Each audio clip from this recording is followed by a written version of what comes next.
everybody, it's Trishaly here with my accountability partner Susan Stuck, and we are doing our final hangout assignment for the Superwoman Elite 3.0 Bootcamp.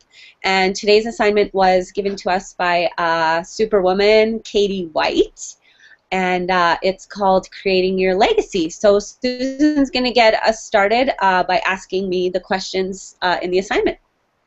Hey Trishaly, hey everybody, this is Susan. Let's get started. Here's your first question. You ready? You bet. Who are your predecessors, forebears, and ancestors? Okay, I'm super excited about this assignment because I have, like the rest of us, a mother and a father with two separate family histories. And I actually came up with an idea inspired and modeling after Robert Kiyosaki and his Rich Dad, Poor Dad book. I'm writing my own book based on my own experience, and I'm calling it Rich Family, Poor Family, which is almost a blatant ripoff of his idea, but it could work, right? Mm-hmm. So I think it'll just be an ebook. I'm not interested in the struggles of actual publishing and stuff. But so how it worked is on my dad's side of the family.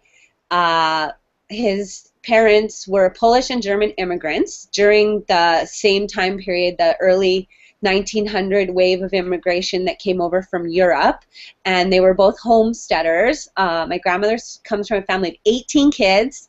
Wow. And they homesteaded in a small town in Saskatchewan close to the Alberta border.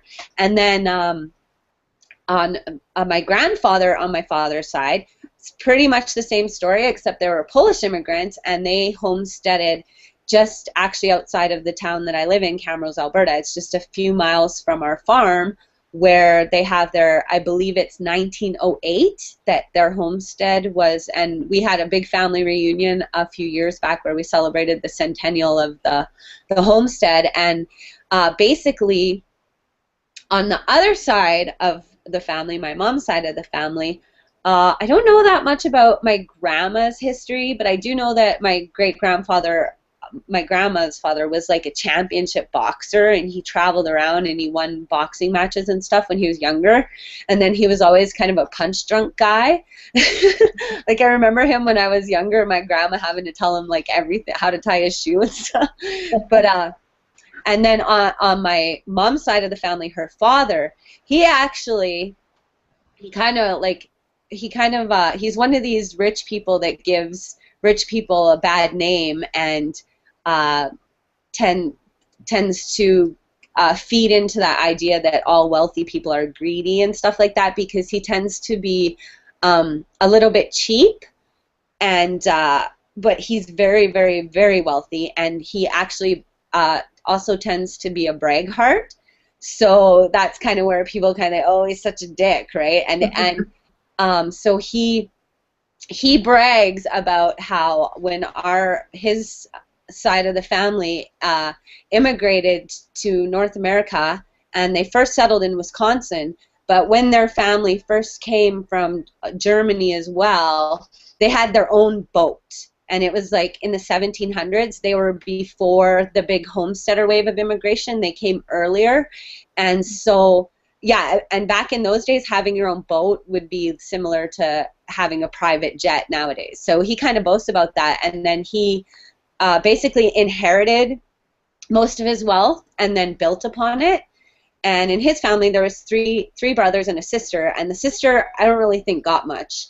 But the three brothers each got a large parcel of farmland, as well as they got office and apartment buildings and rental properties in the small city of Lloydminster, close to where my other side of the family has their homestead near the Saskatchewan border. And so those are my predecessors, forebears, and ancestors, a little bit what I know of them. That's great. That's awesome. Wow. Nice. Yeah, interesting anyway. Interesting. I love history, and I love that kind of stuff. So what values and actions have you inherited from your past? And are they pushing you forward or holding you back? Yeah, I love this question. And I can definitely see places where I'm being pushed forward and also places where I'm being held back. So with my poor family, my grandparents, they're very, very religious. They're still together. They've been married for like 60 some years. I think we had their big 60th wedding anniversary just like 2 years ago or 3 years ago. My son's here told me. And so they've always been super generous. Like my grandmother, you go to her place and you pretty much cannot leave without a jar of pickles or jam or fresh baked buns or something, or a pie or something, eggs, whatever. She's constantly loading you up with goodies from the garden or from her kitchen. As well as, you know, other things like, you know, blankets or whatever, all the time. Everybody that goes there pretty much is not able to leave empty-handed. She won't let you walk out empty-handed. So that definitely helps push me forward with their whole, and then my grandfather, her husband, he's always helping people fixing his neighbor's lawnmower. Like now he's in a wheelchair and in pretty, like in his, he's 80, I think he just had his 86th birthday. So he's not in great health, so he doesn't really do that anymore. And plus he's kind of lost a little bit of his sensibility, like dementia a little bit and stuff. So, but my grandmother takes care of him, and she's not in the greatest health either, but she's very devoted to caring for him, and she pretty much has to spoon feed him at this point and stuff. So from them, I see a lot of forward push in the area of giving. And then with my richer family, my grandfather and my grandmother, they got divorced before I was born. Actually, when my mom was still like 12 or something like that. And then my grandfather went on to have multiple relationships. I remember that when I was a kid, he was dating, or he was shacked up. They didn't get married, but he married another lady after my grandma and divorced her, and then he shacked up with another lady, and they were together a long, long time. And I was brokenhearted when they split up, because that was my grandma from the time I was a little kid. And then when I was like 10 or 11, they split up. And then he moved in this new woman who had kids that were younger than me, and the new lady that he shacked up with was like my mom's age. Mm. So, and now he's with another lady who is actually married to his best friend, and they shacked up, and then the best friend, he died, and there's like a lot of controversy over his death, because some people say that it was suicide and other people say it was an accident. Mm-hmm. And the people that think it was suicide think that he did it because of a broken heart, because, you know, his wife left him and shacked up with his best friend, and they had 2 kids, and they're my age, but they're super bitter about it. And so that mm-hmm. kind of maybe holds me back a little bit of seeing how wealth can be a bad thing. And definitely on my poor side of the family, they talk a lot about him being greedy, and he should do more for his family, and he should, because basically just like in the situation with his family, where the 3 boys got all this land and all of this real estate, when my great-grandfather passed away before I was born. And then now, basically, that grandfather, he has basically put all of his wealth to his son and my cousins that are boys, and then there was only 3 kids, my mom and then her sister and brother, so it's 2 girls and a boy. And basically my uncle and his sons are pretty much taking over the farm, and almost all of that wealth will be shifted to them. And my mom and my aunt, they may get an inheritance, but it won't be as nearly as significant as what my uncle comes away with. So there's a little bit of chauvinism in my mind related to wealth, where, you know, money is a man thing, and like women shouldn't be involved with finances and stuff. But in my family, my partner, he wants me to be in charge of the money. So it's like, because he has struggles with it. He's like, I blew my fortune. Now that we build it up again, I want you to be the one to handle it. So mm-hmm. That's that question. Yeah, I have some similar stories. Mine later. what are your 5 core values? Okay, so I thought about this and I listed them in order.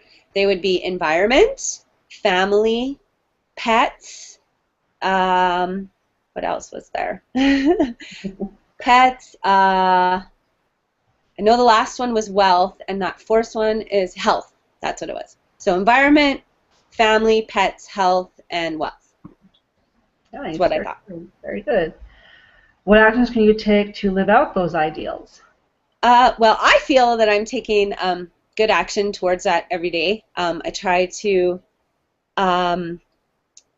my company's offline business is in recycling and solar power, which is in line with the environment, and my family is involved with my businesses. My son works for his grandfather, and then he also helps us with our companies, and so and I try to provide for them and fulfill their requests when I can, when they're reasonable. And so that's the family part. And then health, I try to eat good, and I get proper exercise and fresh air and that kind of stuff.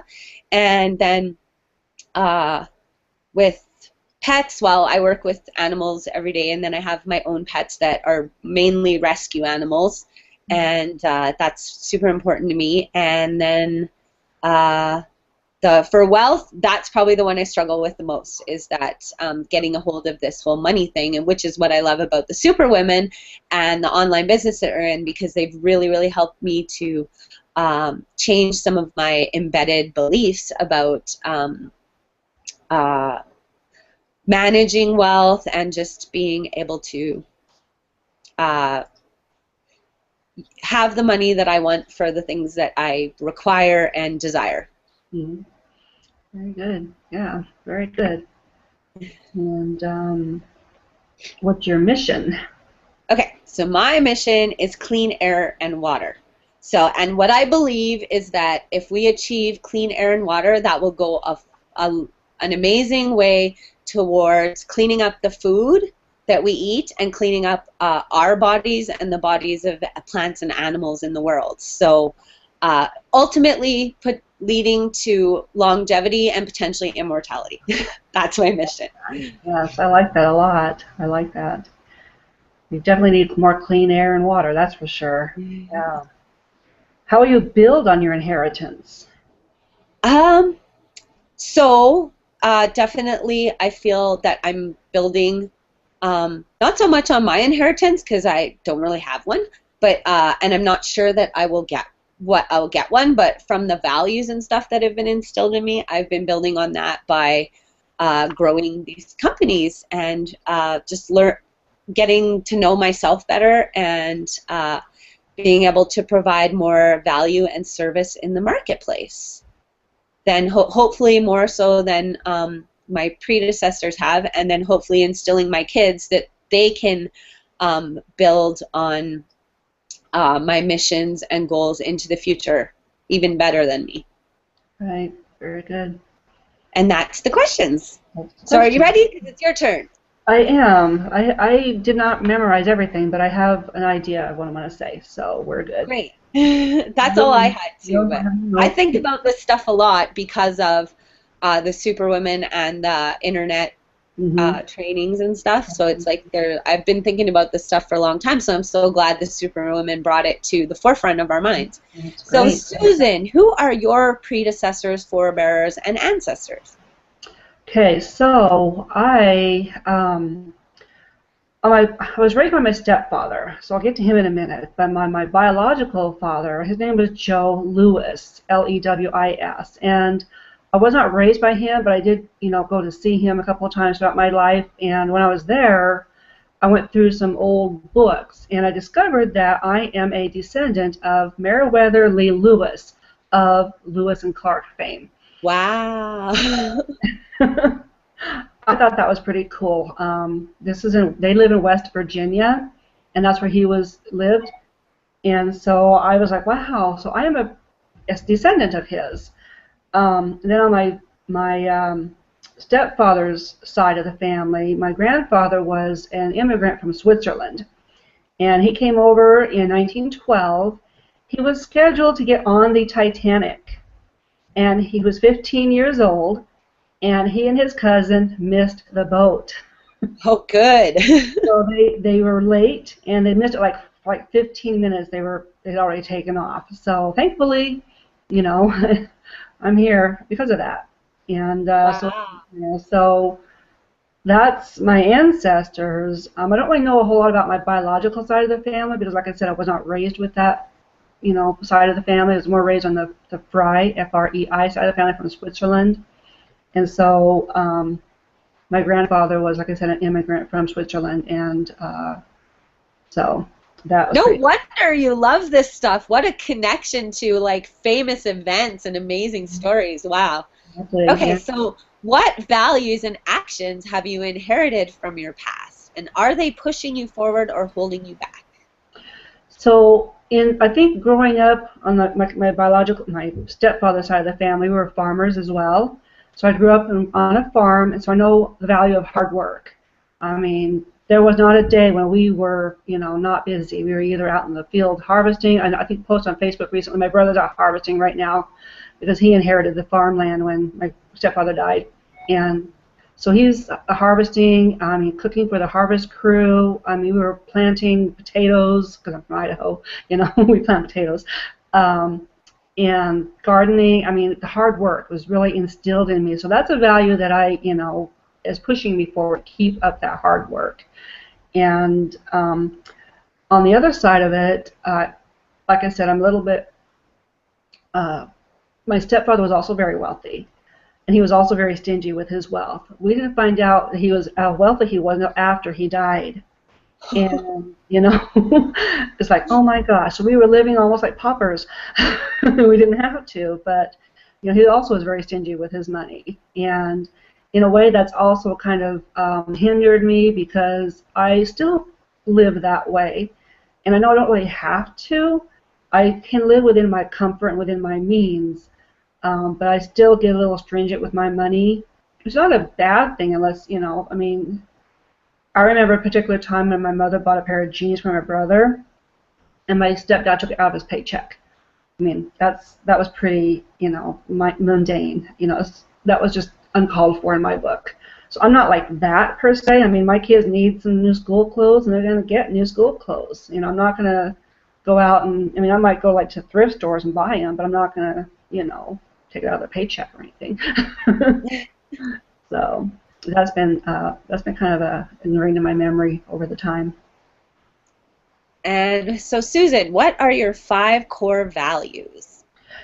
I would have to say that honesty is one of my honesty, integrity, respect, continuous improvement, and health. Honesty because I have been, after my husband died, I have been lied to so many times, and I believed all the lies that, when you're a widow, you're very vulnerable to those lies. And I now realize that, that's what they were. They were lies, and it hurt me in the process, but I've learned from it as well. So that's very strong with me because I just want people to be honest with me and upfront with me, and I'm upfront and honest with people as well. I don't like being lied to, so I have a really hard time with it when my kids lie to me, It's the lying is worse than the crime itself in my book. So, and of course, integrity, respect, all those kind of fit together. Continuous improvement, because I'm 50 years old and I'm still learning with all this Empower Network stuff and all the, like I said, just learning. It's a learning curve, and I love it. So even at this age, I'm still trying to improve upon myself and become a better person. And health, of course. I'm a little overweight, and I joined Weight Watchers again, so I'm doing that and just striving to get better so that I can live longer for my girls. Like I said, I am widowed. I am the only parent they have right now, and I need to live long for them. So I think you kind of covered it, but I'll just ask the question and see if anything else comes up. What actions can you take to live out the ideals of your core values? One of the things that regarding like continuous improvement, not only for myself but helping others, I want to let's see, I've joined like some groups on either Facebook or other threads. A widows group. I've joined like a mental illness thread where I've been asked to be like an ambassador for those who are struggling with people who basically lie to them or have mental illness or borderline personality disorder and things like that. And so I'm taking action in regards to responding to people's questions that they might have about how do I deal with this person, or how do I deal with the lies that are being told to me, widows that are just as new a widow as last week. And I'm reaching out to that person and saying, you know, helping her try to succeed, because they're at this stage in their life they're wanting to commit suicide themselves because they can't live without their partner. And I'm like, no, no, you don't want to do that. No, I was in that dark place once, but I got out of it, and I want to help these women in that regard. And so that's, I guess, I mean, the actions you're taking. And then, so what is your mission? My mission is to empower, motivate, and inspire people to be the best that they can be, and to live more fuller and happier lives. Because even if you're widowed, you can still be happy later on. I mean, maybe not right now, but it does get better. Awesome. Okay, yeah, I think you can help a lot of people with that, because that's a big struggle that I don't look forward to having to face myself, and I don't think anybody wants that or is prepared. Even like, I even look at my grandmother taking care of my grandfather, and he's in such bad shape. I don't think she's even prepared to be a widow. And, you know, he's kind of suffering where it'd almost be a blessing if he did go. But anyway, back to you. How will you build on your inheritance? Okay, that was also kind of a tough one for me, just because, like, when my stepfather died, all his inheritance went to his 3 biological children. And his stepkids, with me and my 2 older sisters, we were his stepkids, we got $5,000. And my other in-laws, my other siblings, got a full inheritance, and it was a pretty hefty sum. And so what I'd like to do with my inheritance is provide for my family when I'm gone, for one thing, and make sure that my daughter, I have 4 girls, make sure that they all have enough to, you know, get by on their own without me. I'm also a Christian, and I go to church faithfully, but I don't tithe like I should. You know, and that's something that I feel like I need to start doing, because I have heard so many people give me their testimonies how well it works, because if you tithe, you get back what you put in, basically. And just basically giving to charities, I guess. I have some, you know, like women's charities, at-risk kids, whatever. So just to have like leave that legacy that I've done this. Awesome. Well, that is all the questions for this assignment. So, and yeah, this was the last Hangout assignment. So, I guess that's a wrap. So, thanks everybody out there so much for watching, and definitely look for me or Susan on Facebook or wherever you can find us to find out more about the Superwoman Elite. And it's not too late for you to participate in the boot camp and get all the awesome goodies that we've been exposed to, and be able to there's still people out there, I believe, looking for accountability partners to do these assignments and stuff, so it's not too late for you to get access to it. So go ahead and look for Susan Stuck on Facebook or myself, and go out there and make it a great day. And my phone rings. Bye.